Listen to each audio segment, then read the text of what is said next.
Good morning, children. Today we will continue with the lesson Light, Shadows and Images. In the previous session, we have learnt about the transparent, opaque and translucent objects and also about the characteristics of shadows. Do you know, children, we can get different shapes of shadows of a single object.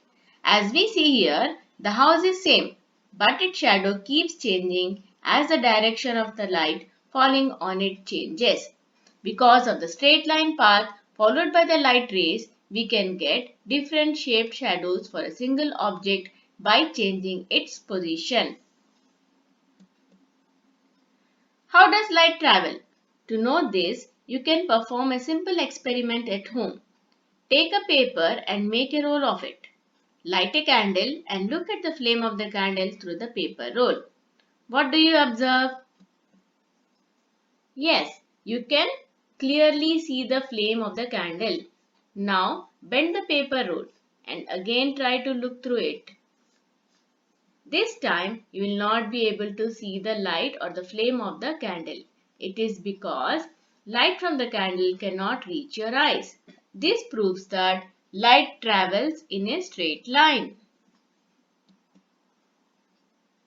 The nature of straight line motion of light can also be understood by a pinhole camera. With this camera, we can observe a big object through a pinhole. It is a simple camera without a lens and with a single small aperture or hole. Light-proof box with a small hole in one side. Light from a scene passes through a single point and projects an inverted image on the opposite side of the box. If you look at the flame of a candle through a pinhole camera, you will observe inverted image of the flame on the screen of the camera.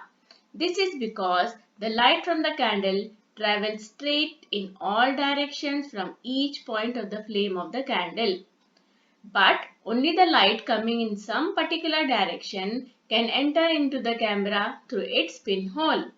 Light which comes from the point at the top of the flame goes straight towards the bottom of the screen and the light which comes from the point at the bottom of the flame goes straight towards the top of the screen. The formation of an inverted image on the screen of the pinhole camera explains that light travels in a straight line. Now, next part of the lesson we will continue tomorrow. Thank you.